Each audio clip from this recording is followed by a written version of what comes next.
I'm Samantha Mitchell, 32, working at Horizon Technologies. My sister Elizabeth never respected my career in tech. She always thought her marketing degree from an Ivy League made her superior to my state university computer science education. Last month at our family dinner, she mocked what she called my little tech thing while bragging about her upcoming interview with a $2.7 billion company. What she didn't know was that I'd be the one conducting that interview the next morning. Her face when she walked into that CEO's office was priceless. Before I dive into this story, let me know where you're watching from in the comments. If you've ever been underestimated by family, hit that like button and subscribe to hear more stories about unexpected comeuppance. Trust me, you'll want to stick around to hear how this corporate showdown with my sister unfolded. The monthly Mitchell family dinner had started like any other. I arrived early at my parents' suburban home in Lexington, Massachusetts, the smell of Mom's pot roast greeting me as I walked through the door. My mother, Margaret, was buzzing around the kitchen in her floral apron, gray hair neatly styled despite the cooking chaos. "Sam, perfect timing. Can you chop these carrots while I finish the gravy?" she asked, wiping her hands on a dishcloth. I rolled up the sleeves of my casual blue button-down and got to work. Unlike my sister, I'd never seen the point in dressing up for family dinner. My dark jeans and minimal makeup were perfectly comfortable for a Sunday evening with parents. "How's work going, sweetie?" Mom asked as she stirred the pot. I smiled, thinking about the promotion I'd received just last week.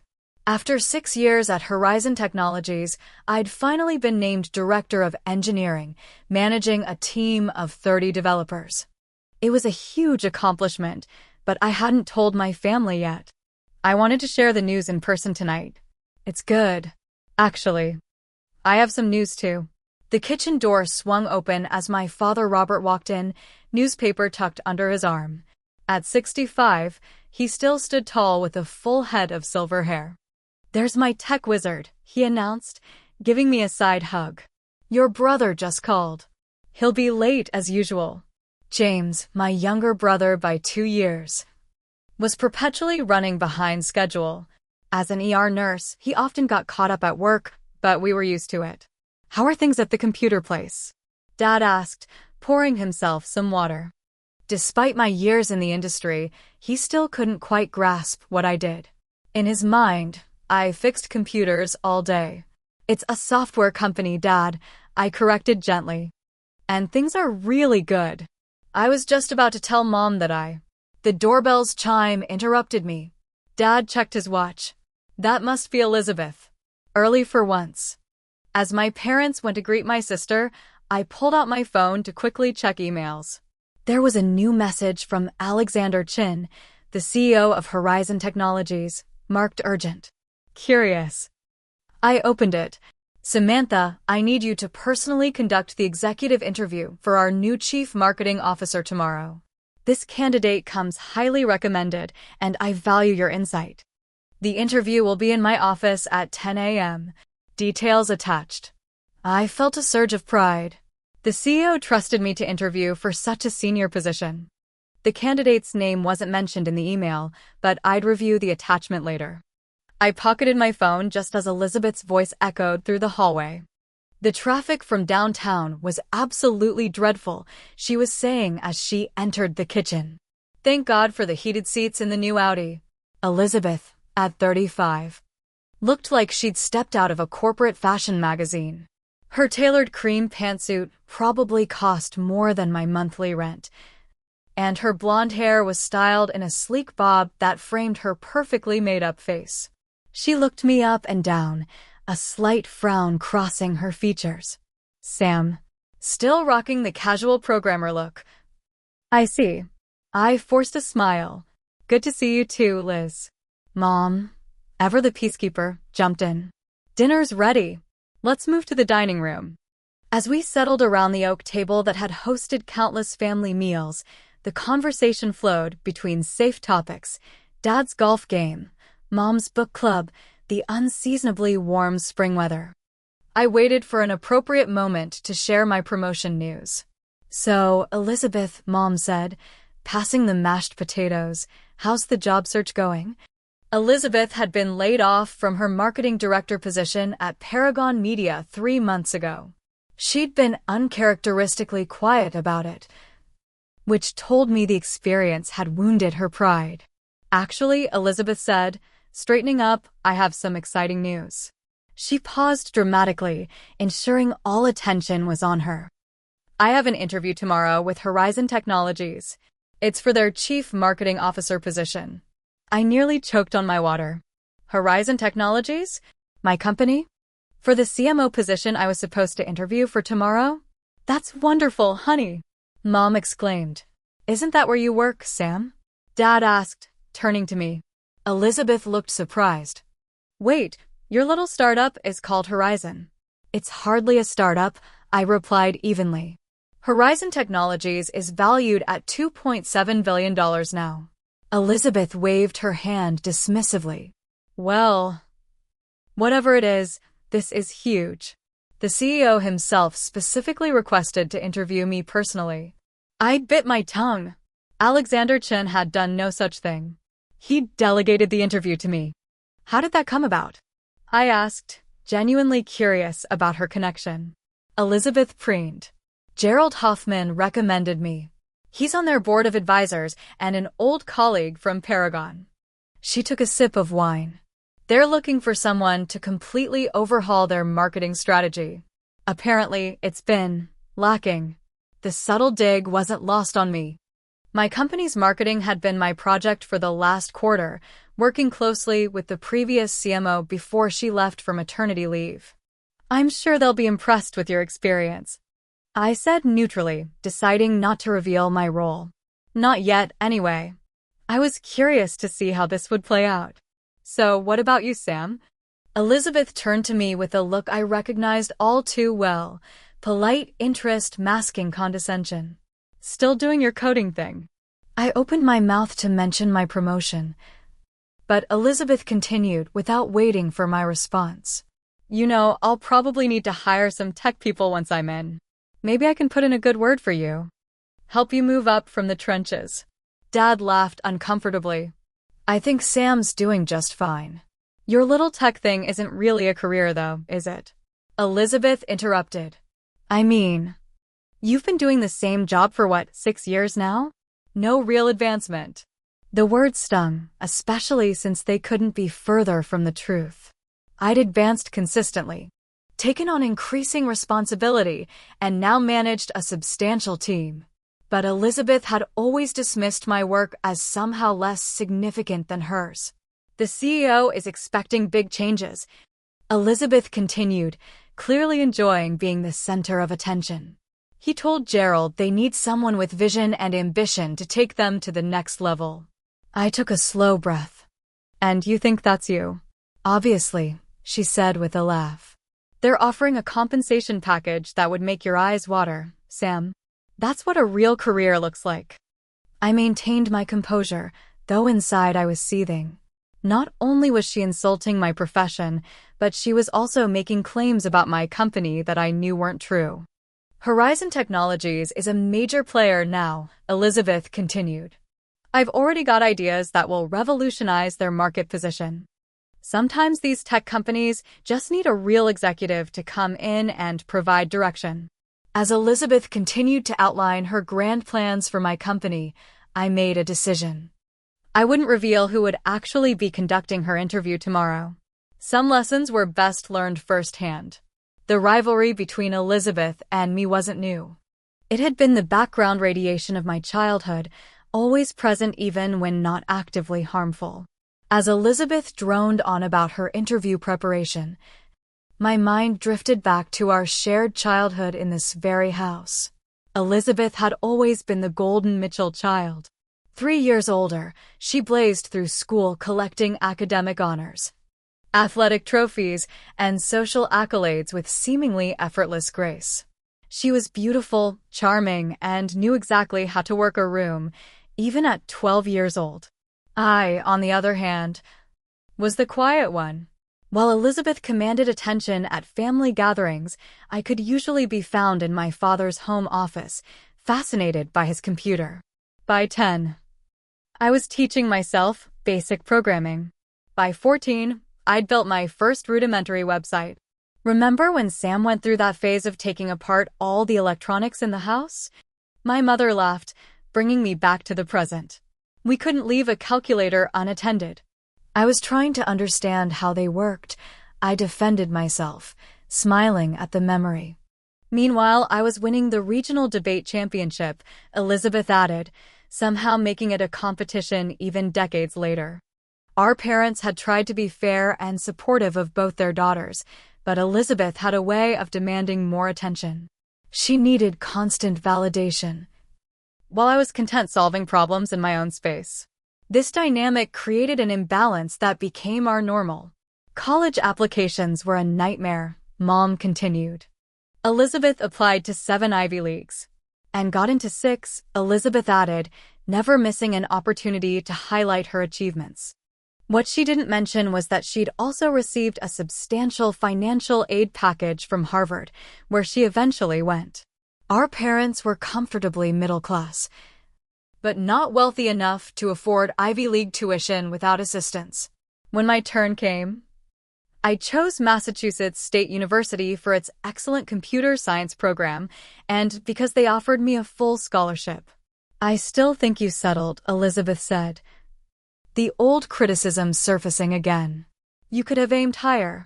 MSU was the right choice for me, I replied, as I had countless times before.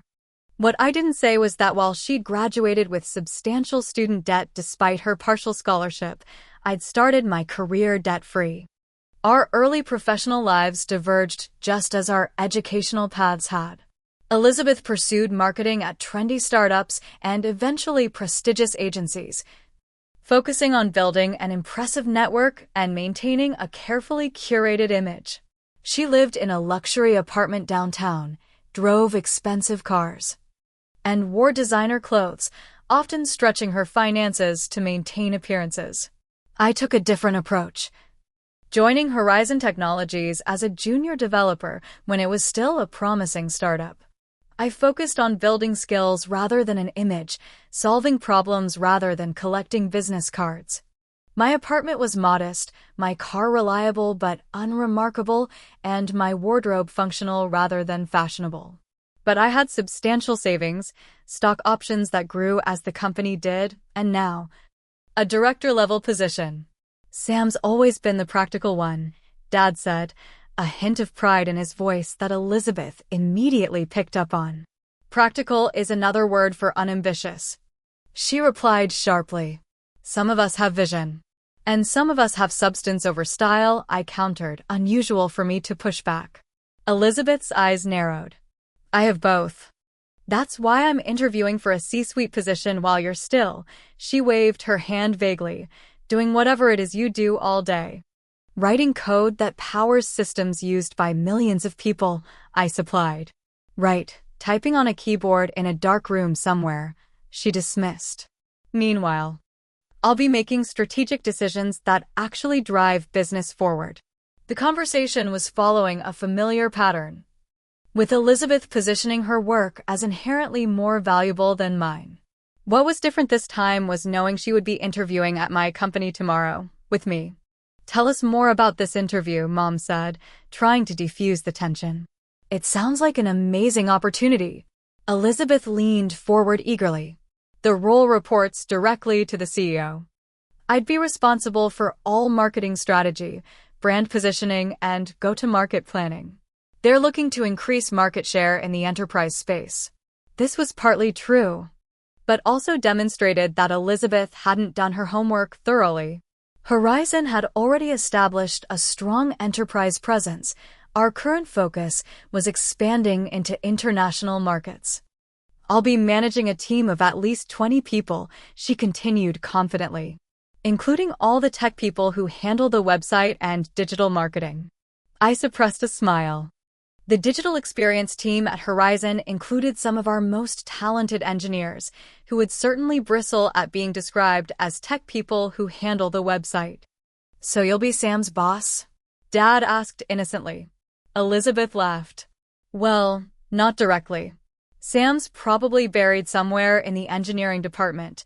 But yes, marketing typically provides direction to tech teams. That's not exactly how it works, I started to explain, but Elizabeth cut me off. Trust me, Sam. I've been in this industry a lot longer than you. Tech people like you implement the vision that marketing people like me create. That's just how business works.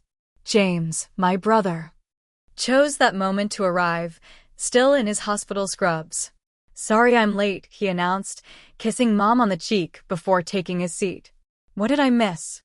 Elizabeth has a big interview tomorrow, Mom supplied. And she's been explaining to Sam how the business world works, Dad added with a slight edge to his voice.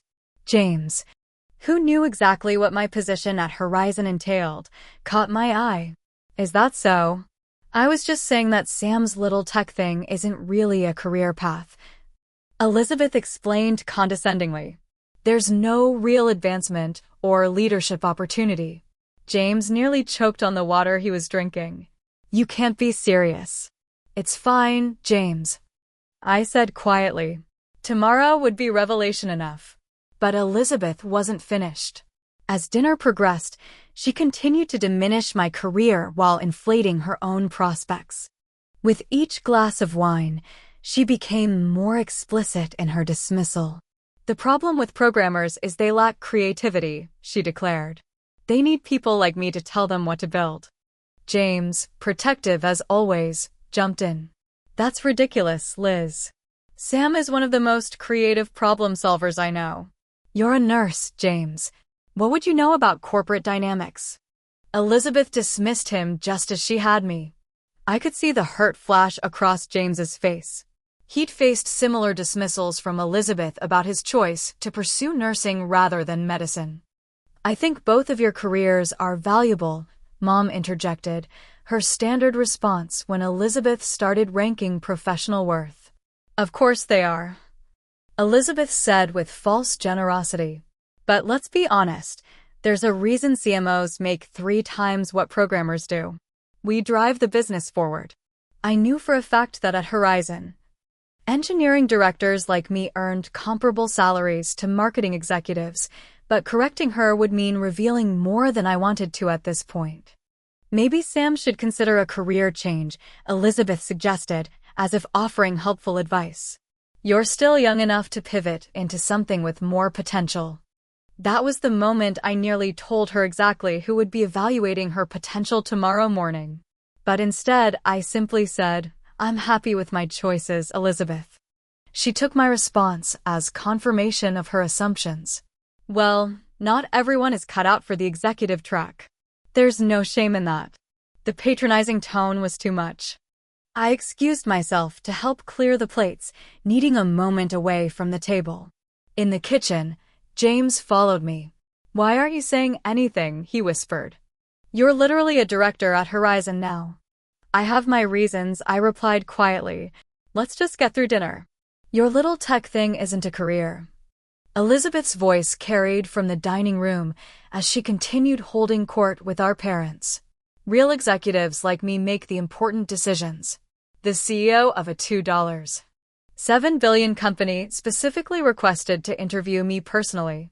That's the difference between us.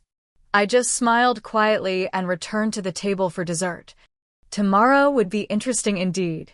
When I returned to the dining room with the apple pie Mom had baked, Elizabeth was in the middle of an elaborate story about how she'd single-handedly saved a major product launch at her previous company. The entire campaign was about to fall apart. She was saying, gesturing dramatically. The CEO was in a panic. So I stepped in, completely redesigned the messaging strategy overnight, and we ended up exceeding our targets by 40%. Dad looked impressed. Mom was nodding supportively. Neither of them had the marketing background to question whether Elizabeth's story was realistic or exaggerated. That's when I knew I was ready for a C-suite position, she concluded, accepting a slice of pie from Mom. Some people just have that executive instinct. Speaking of career news, Mom said, turning to me with a smile, didn't you say you had something to share, Sam? I hesitated. I'd been planning to announce my promotion to Director of Engineering, a significant achievement that had come with a substantial raise and equity grant. But after Elizabeth's continuous stream of condescension, I found myself reluctant to share. She would only find a way to diminish it. "It's nothing important," I said finally. "Just some project work." Elizabeth smiled with satisfaction. "That's nice, Sam. I'm sure your coding is going well." The way she said coding like it was a child's hobby rather than a professional skill made my teeth clench. Actually, James cut in, unable to contain himself. "Sam's been." I kicked him under the table and gave a slight shake of my head. Now wasn't the time. "Been what?" Elizabeth asked, suddenly suspicious. "Been working really hard." James finished lamely, shooting me a confused look. Elizabeth turned her attention back to her interview preparation. "I've researched Horizon's market position thoroughly. Their current marketing is completely outdated, all technical specifications and features instead of benefits and emotional connection." I had to bite my tongue again. Our marketing strategy had been deliberately focused on technical specifications because our primary buyers were CTOs and technical decision-makers who cared deeply about those details. We'd recently launched a secondary campaign targeting business executives with more benefit-focused messaging, but it was too new for Elizabeth to have seen it.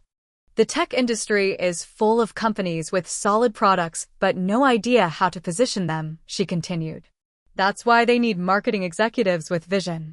Dad, perhaps sensing my growing frustration, attempted to change the subject. "James, how's the hospital these days?" But Elizabeth wasn't finished. "The problem with tech people is they think the product sells itself. They don't understand human psychology and buying behavior." "That's not true," I objected. "Modern software development is deeply focused on user experience and behavior." Elizabeth laughed. "User experience isn't marketing, Sam. It's just making sure buttons work correctly." This fundamentally incorrect statement made James snort with disbelief, but Elizabeth continued undeterred. "Besides, from what I've seen of Horizon's website, they could use some serious UX help too. It's not intuitive at all." This criticism struck a particularly sensitive nerve. I'd personally led the website redesign project last year, working closely with our UX team to optimize the customer journey. The result had increased our conversion rate by 30% and won an industry award for digital experience. "Have you actually used the site, or are you just making assumptions?" I asked, my voice tight. "I've looked at it enough to know it needs work," she replied dismissively. "But don't worry. That will be one of my first priorities once I'm CMO." The casual confidence with which she claimed a position she hadn't even interviewed for yet, combined with the direct criticism of my work, pushed me to the breaking point. "Elizabeth, you don't know anything about Horizon's strategy, audience, or metrics. Maybe you should wait until after the interview before planning your first initiatives." She looked surprised at my pushback, then smiled condescendingly. "Oh, Sam, this is why you're still in a junior position. You don't understand how executive hiring works. They're not just hiring me for what I know, they're hiring me for my vision and leadership." "And what makes you so sure you have the job?" I challenged. "Gerald wouldn't have recommended me if it wasn't practically a done deal," she replied confidently. "Besides, I'm exactly what they're looking for. Someone who can elevate their brand beyond the technical details that only IT people care about." Mom intervened again. "I'm sure both of you are very good at your respective jobs. Let's not turn this into a competition." But it was too late. Elizabeth had been turning dinner into a competition since she arrived, and now she went for what she clearly thought was the finishing move. "Your little tech thing isn't a career, Sam. Real executives like me make the important decisions." The CEO of a $2.7 billion company specifically requested to interview me personally. That's the difference between us. The room fell silent. Even Elizabeth seemed to realize she'd gone too far. Dad looked uncomfortable, Mom distressed, and James was glaring openly at our older sister. I stood up slowly. I should get going.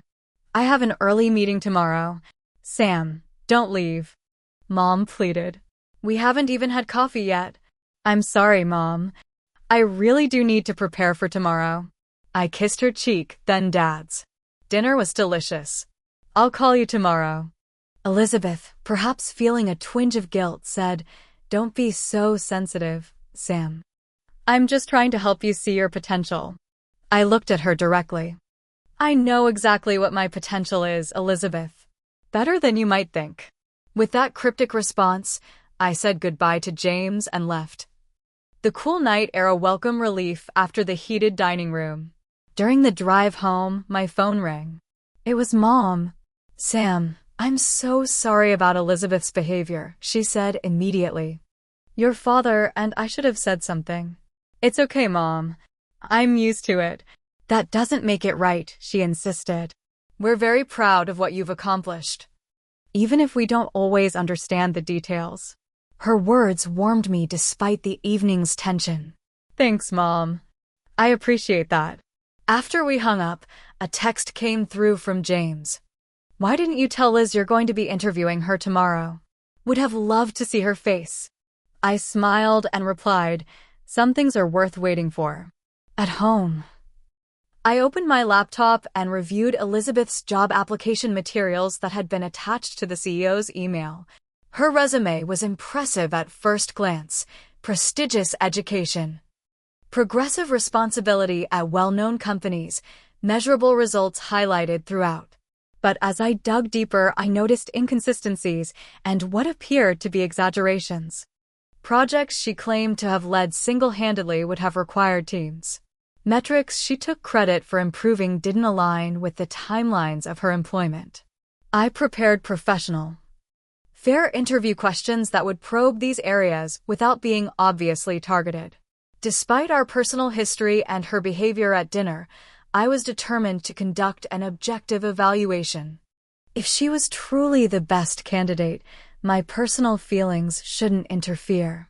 But as I prepared for bed, Elizabeth's dismissive words echoed in my mind. Your little tech thing isn't a career. Tomorrow, she would discover just how wrong she had been. The evening before the interview, I sat in my apartment surrounded by notes, Elizabeth's resume, and the job description for the CMO position. I'd created a structured interview framework with clear evaluation criteria, determined to be as fair and objective as possible despite the personal complications. The more I reviewed Elizabeth's materials, however, the more concerned I became. Her resume listed accomplishments that seemed inflated.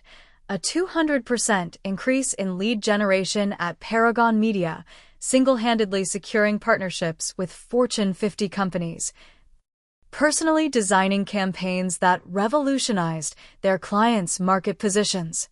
Without documentation or context, these claims were difficult to verify but raised red flags. I prepared questions that would explore these achievements in detail, asking for specific examples and her individual contributions to team efforts.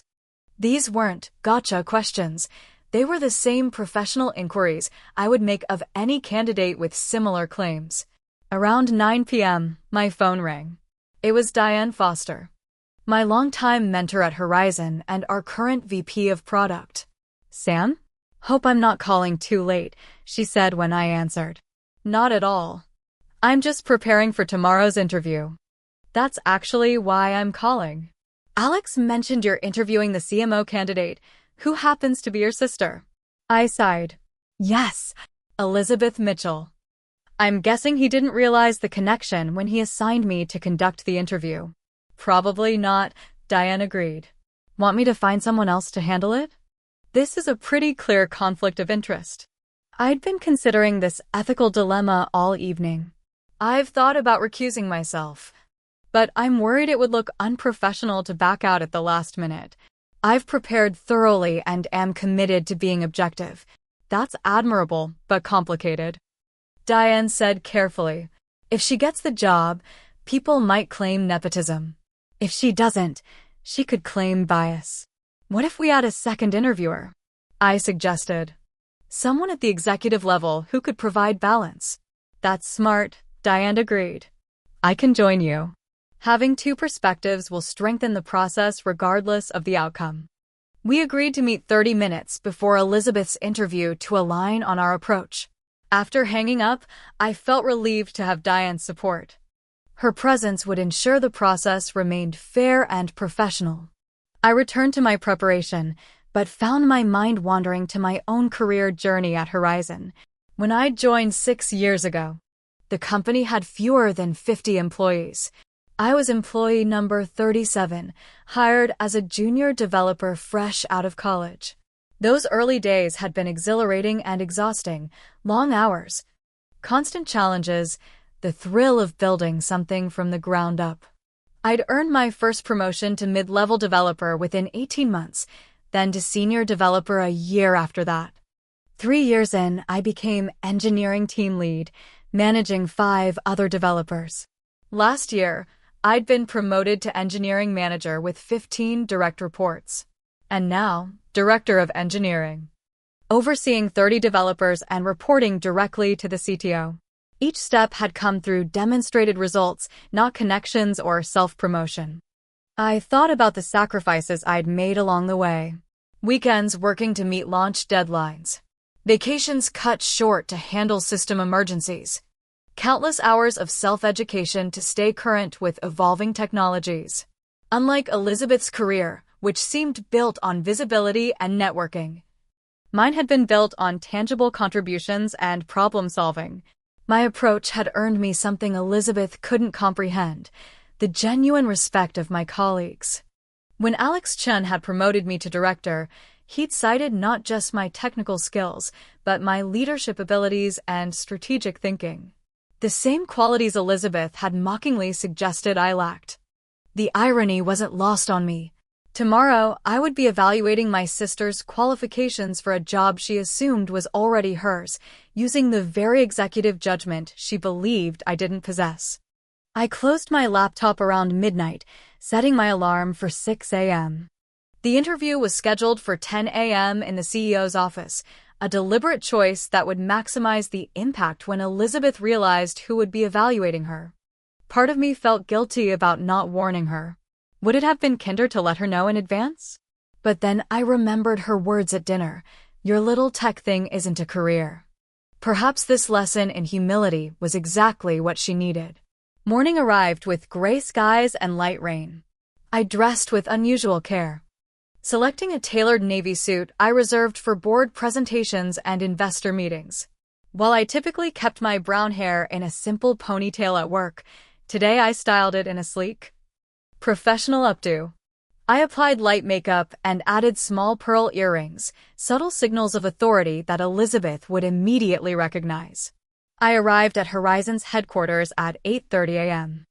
Our office occupied 10 floors of a gleaming downtown high-rise, with our company logo prominently displayed in the lobby. The security guard greeted me by name as I swiped my badge and headed for the elevators. On the top floor, I stopped by Alex's office. His assistant informed me he was in an off-site meeting but had left his office available for the interview as planned. I thanked her and headed to my own office to review my notes one last time. At 9:30, Diane knocked on my door. "Ready for this?" I nodded, gathering my materials. "As ready as I'll ever be." I reviewed her resume, Diane said as we walked to Alex's office. "Impressive at first glance, but potentially exaggerated," I finished. "That's my assessment too." "The reference from Gerald Hoffman is strong," Diane noted. "They worked together at Paragon for 3 years. Gerald's a good connection to have," I acknowledged. "But he's not on our board, contrary to what Elizabeth seems to believe. He's an advisor to our EMEA expansion team." We reached Alex's corner office with its impressive view of the city skyline. His assistant had arranged the space for the interview, water bottles on the conference table, company information packets prepared. 3 chairs positioned for a conversation rather than an interrogation. "How are you feeling about this?" Diane asked as we settled in. "It can't be easy interviewing your sister." I considered the question carefully. I'm committed to being fair and professional. If she's genuinely the best candidate, I'll support hiring her despite our personal history. And if she's not, then I'll provide an objective assessment based on her qualifications and interview performance, just as I would for any candidate. Diane nodded approvingly. That's why Alex trusts your judgment. At 9:55, the assistant knocked on the door. Ms. Mitchell has arrived. She's waiting in reception. Let's give her a few minutes, I suggested. I'd like to review her portfolio first. It wasn't entirely true. I'd already reviewed Elizabeth's portfolio thoroughly. But I wanted her to wait just long enough to feel a hint of anxiety. The way she'd always made me feel slightly off balance at family gatherings.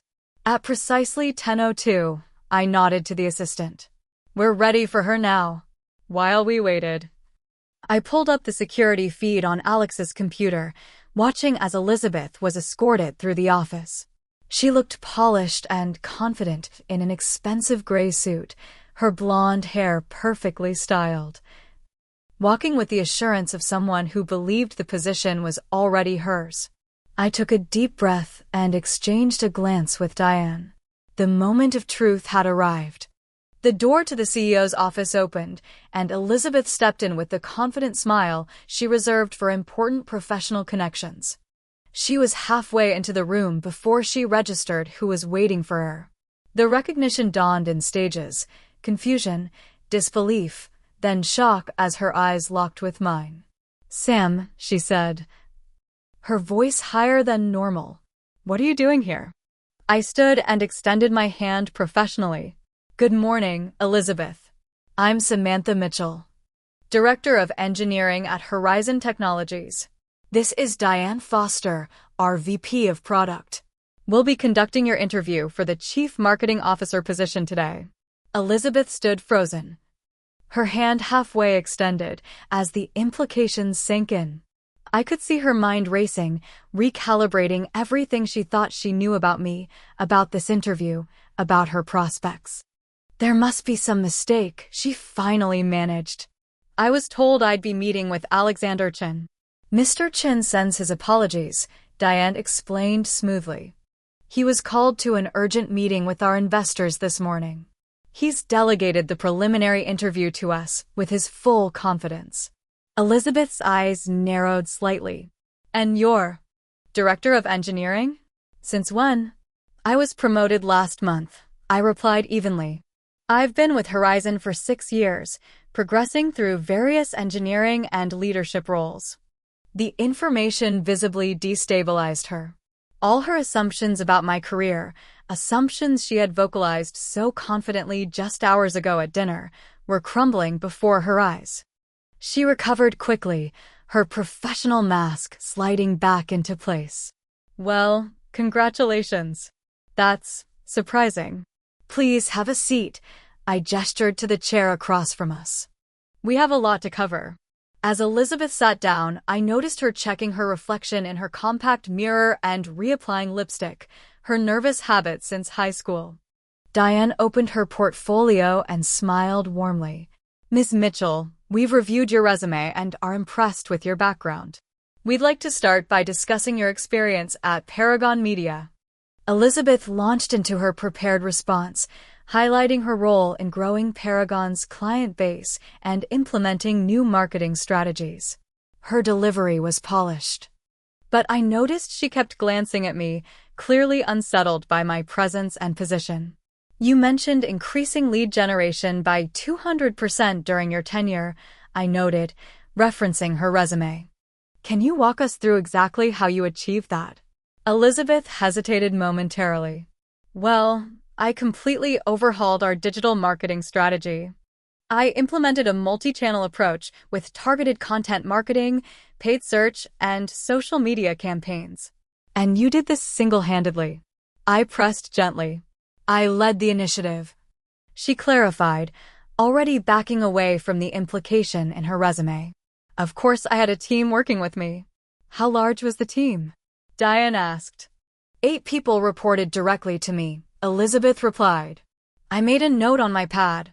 Her resume had strongly implied she'd personally executed the strategy rather than leading a team. Let's talk about the partnership you secured with Global Tech, I continued. Your resume states you personally negotiated a 7-figure partnership. Can you elaborate on that process? Again, Elizabeth hesitated. I identified the opportunity and made the initial contact with their CMO. I then led our team through the proposal process and attended the final negotiation meetings. So you weren't the sole negotiator, Diane clarified. Our CEO joined for the final contract signing, Elizabeth admitted. But I drove the process. The pattern continued as we delved into her other claimed achievements. With each question, the gap between the resume's claims and the reality became more apparent. Elizabeth had consistently overstated her individual contributions and taken full credit for team efforts. When we moved to technical marketing questions, Elizabeth's knowledge gaps became evident. She couldn't articulate a clear attribution model for digital marketing, struggled to explain how she would measure ROI across different channels, and was unfamiliar with the marketing technology stack Horizon utilized. Let's discuss your technical marketing experience, I said. How would you approach marketing complex software solutions to technical decision-makers? Elizabeth's answer focused entirely on simplifying messaging and creating emotional connections, overlooking the fact that CTOs and technical buyers often require detailed specifications and technical validation. Interesting approach, I commented. At Horizon, our primary buyers are technical leaders who value depth and specificity. How would you balance that need with your emphasis on emotional connection? She seemed surprised by this information. Well, I would adapt the messaging for different segments, of course. Can you give us a specific example of how you've marketed complex technical products in the past? Diane asked. Elizabeth mentioned a campaign for a SaaS platform at Paragon, but provided only vague details about the approach and results. As the interview progressed, I could see Elizabeth growing increasingly uncomfortable. The confident persona she displayed at dinner was eroding with each question she struggled to answer substantively. Diane excused herself briefly for a scheduled call, leaving Elizabeth and me alone in the office. Why didn't you tell me? Elizabeth asked immediately, her voice low and accusatory. Tell you what? That you're a director here. That you'd be interviewing me. I met her gaze steadily. Would it have changed how you prepared? Of course it would have. I wouldn't have. She trailed off. Wouldn't have what? I pressed. Claimed the CEO personally requested to interview you? Dismissed my career as not real at dinner last night? Elizabeth had the grace to look embarrassed. I didn't know. That's the point, Elizabeth. You made assumptions about my career and position without actually knowing anything about what I do. She was silent for a moment. So this whole interview is what? Revenge for last night. This interview is a professional evaluation of your qualifications for a senior role at my company. I corrected her.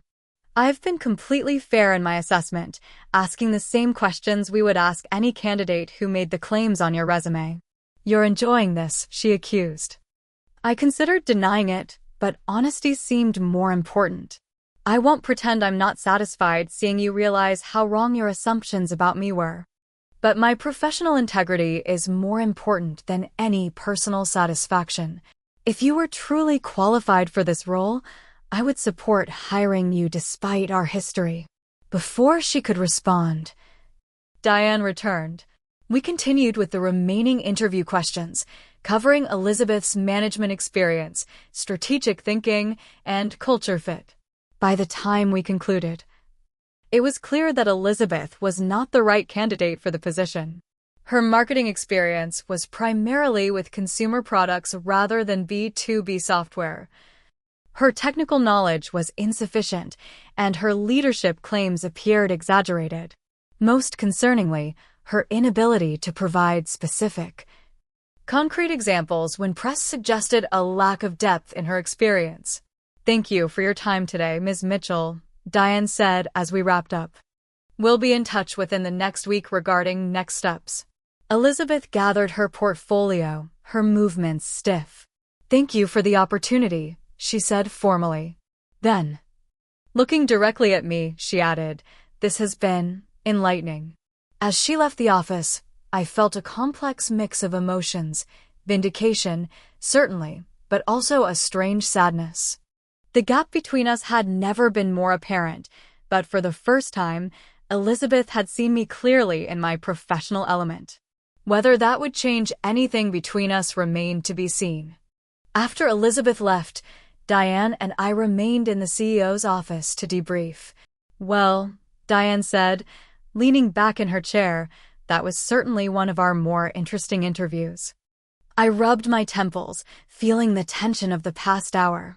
"How do you think she did, objectively speaking?"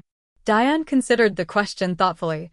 "She presents well initially, polished, articulate, confident. But when pressed for specifics, there's a concerning lack of depth. Her examples were vague, her technical knowledge limited. And several of her resume claims appear overstated." "That was my assessment as well," I agreed. "She's not the right fit for this role." "I concur," Diane nodded. "But given your relationship, I think you should recuse yourself from the final decision. I'll provide my evaluation to Alex." "Noting that you participated but removed yourself from the hiring decision due to the personal connection." "That's fair," I said, relieved.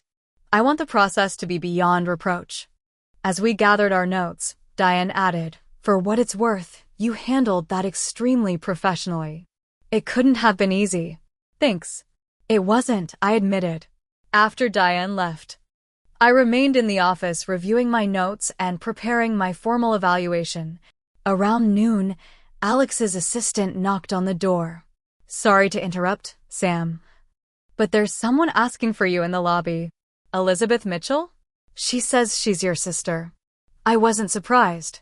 Elizabeth wasn't one to leave things unresolved, especially when her pride was wounded. "Tell security I'll be down in 5 minutes." Rather than having her escorted up, I decided to meet Elizabeth in the building's courtyard. This conversation should happen on neutral ground, away from my colleagues. When I reached the courtyard, I spotted Elizabeth immediately. She was sitting rigidly on a bench, still in her interview suit, but looking considerably less composed than she had this morning. When she saw me, she stood. "Can we talk?" she asked, her voice tight. I gestured to a more private corner of the courtyard. "Let's sit over there." Once seated, Elizabeth wasted no time. "You set me up," she accused. "You let me walk into that interview completely unprepared for who I'd be facing. Would it have made a difference?" I asked. "Would you have prepared differently if you'd known I was director of engineering at Horizon?" "Of course I would have." "I wouldn't have." She paused. "Wouldn't have what?" "Exaggerated your qualifications?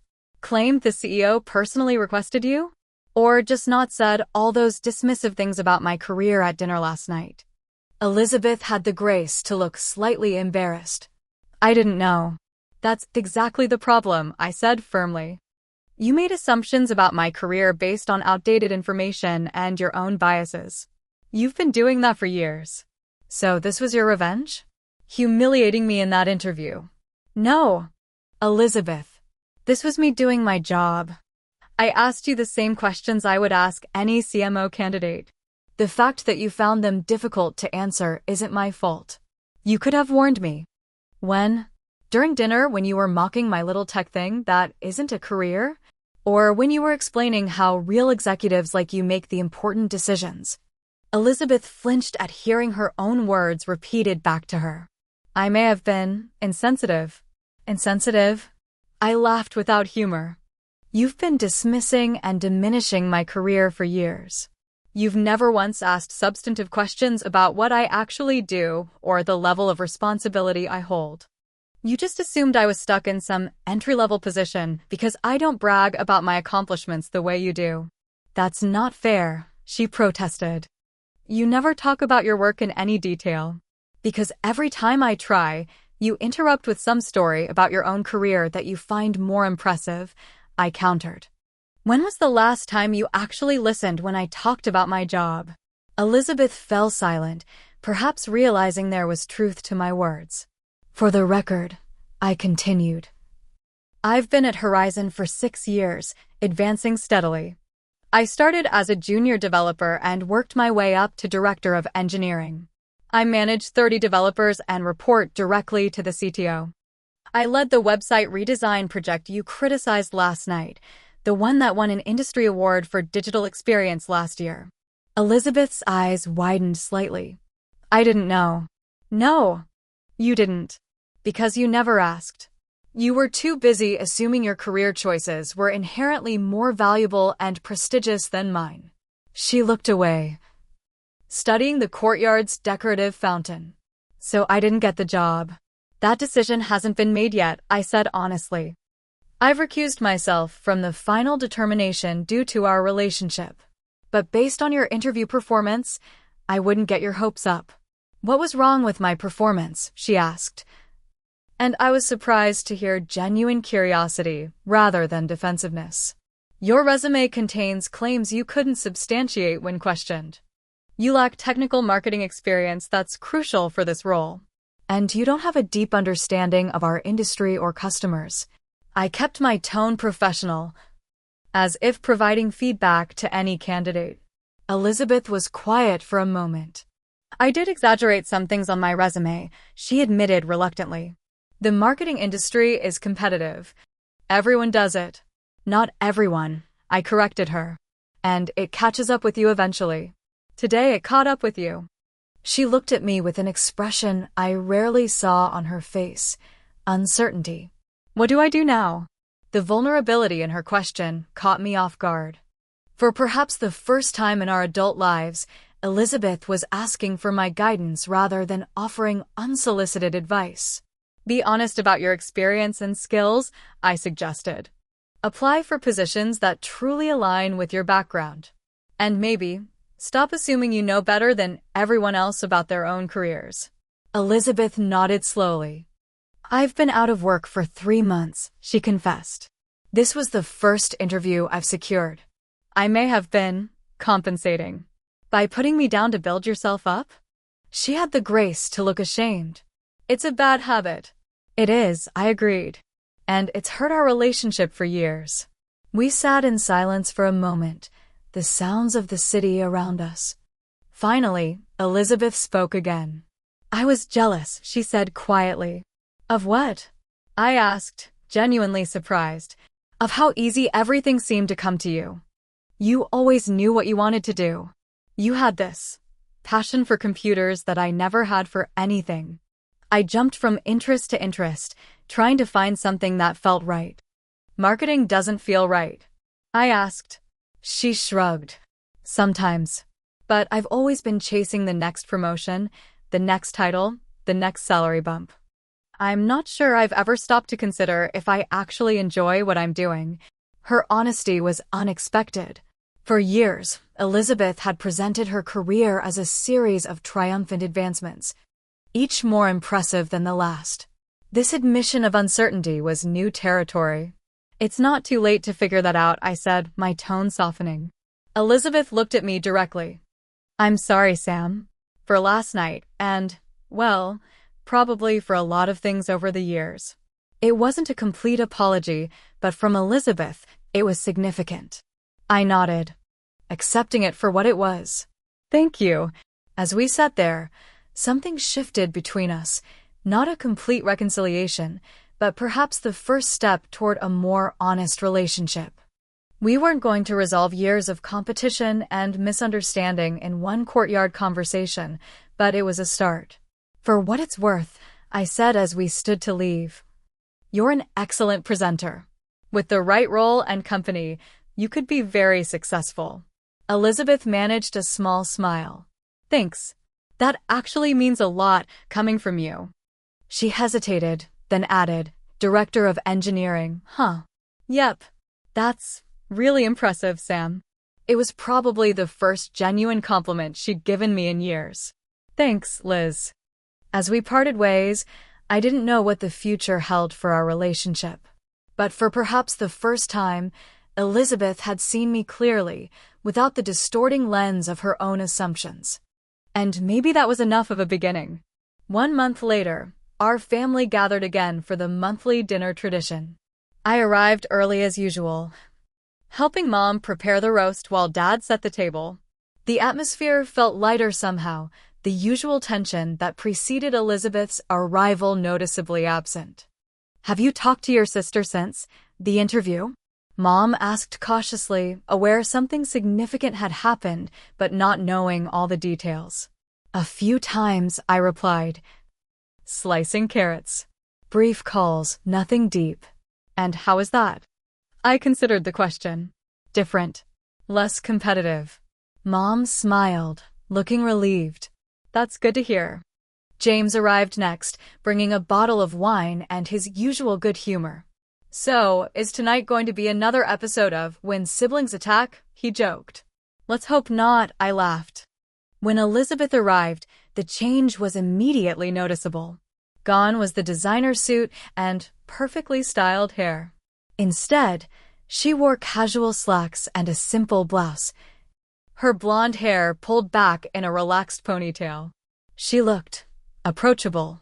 "Hi everyone," she greeted us, without her usual grand entrance energy. She handed Mom a bouquet of flowers and gave me a somewhat tentative smile. Dinner progressed with surprising ease. Elizabeth didn't dominate the conversation or turn every topic toward herself. When Dad asked about her job search, she answered honestly. "Actually, I have some news," she said, setting down her fork. "I accepted a position last week." "That's wonderful," Mom exclaimed. "With which company?" "It's called TechBridge," Elizabeth explained. "It's smaller than I'm used to, about 200 employees. They help nonprofits implement technology solutions." "That sounds interesting," I commented, genuinely curious. "What will you be doing?"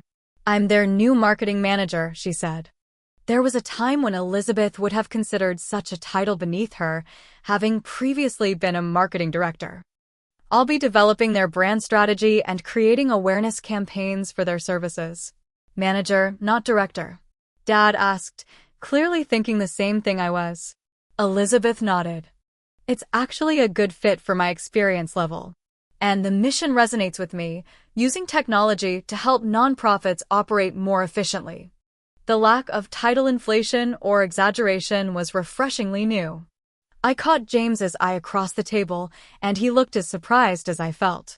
"I start next Monday," Elizabeth continued. "The salary is less than I was making at Paragon, but the work-life balance is better. And they have this mentorship program I'm excited about." "You're being mentored?"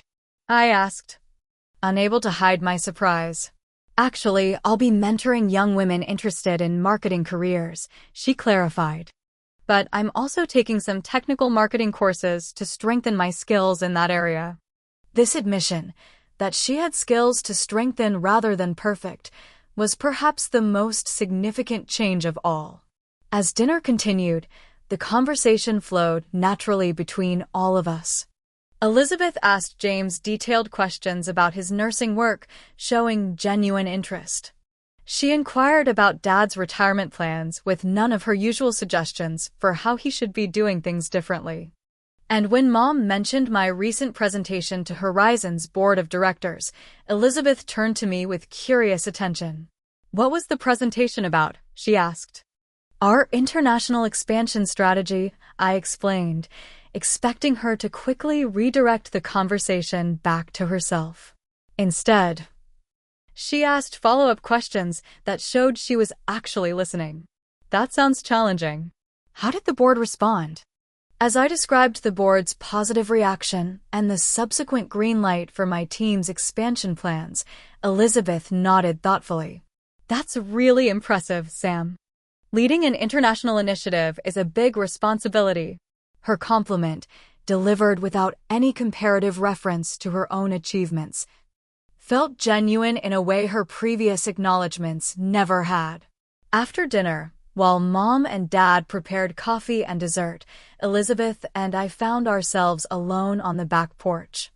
The spring evening was mild, fireflies beginning to appear in the gathering dusk. How are you really doing? I asked.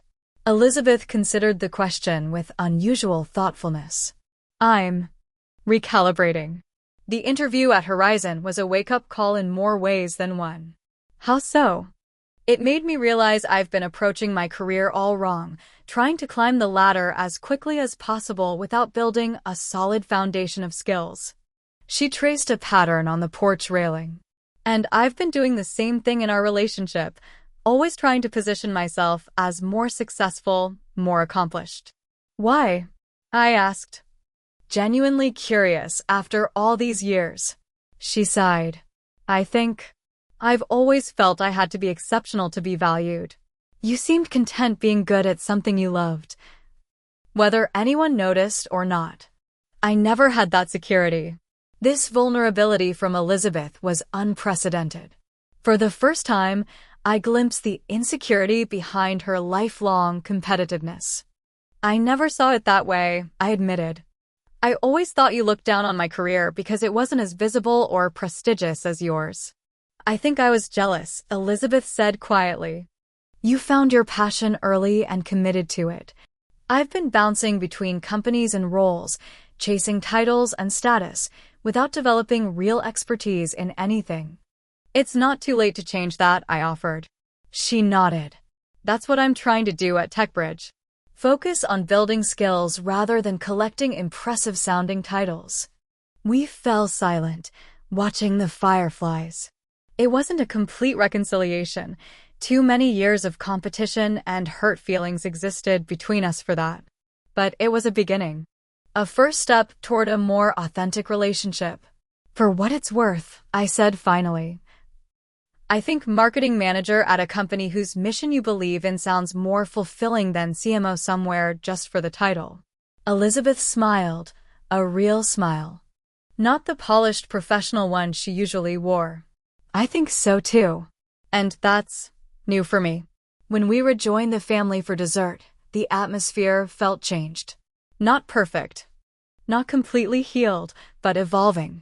As we shared apple pie and coffee, I realized that Elizabeth's career setback had potentially set the stage for something more valuable than professional success, genuine growth, and self-awareness. Later that evening, as I drove home, I reflected on the strange path that had led us here. Elizabeth's mockery of my career at last month's dinner had been painful, but had ultimately forced a long-overdue confrontation with the dynamics between us. My position as her interviewer had shattered her misconceptions about my professional accomplishments, creating space for a new understanding. Back at my apartment, I opened my laptop to finish some work before bed.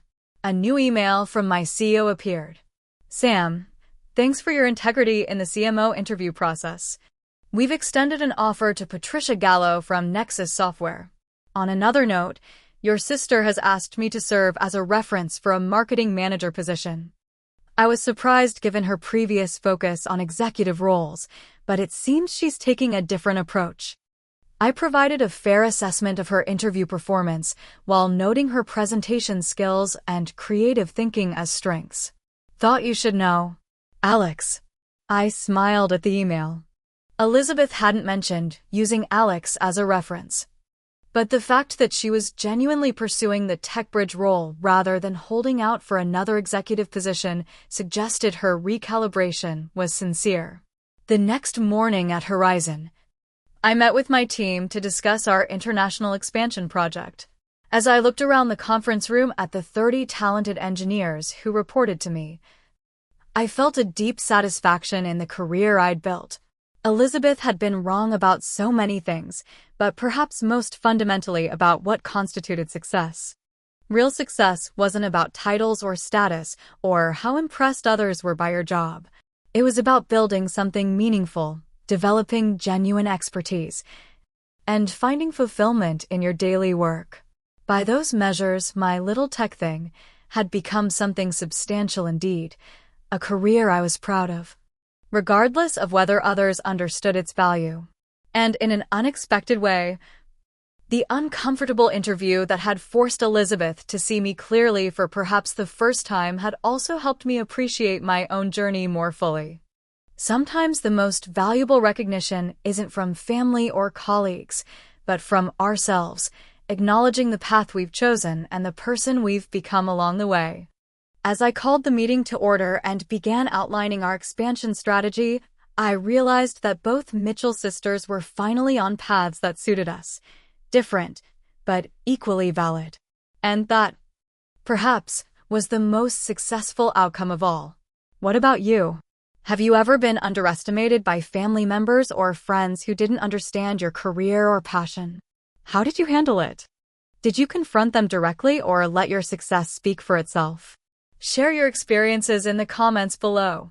If you enjoyed this story of sweet professional revenge and family growth, please hit that like button and subscribe for more real-life stories of triumph over adversity. And don't forget to share with anyone who needs a reminder that success comes in many forms, sometimes in ways others least expect. Thank you for listening, and remember, the best revenge isn't proving others wrong, it's proving yourself right.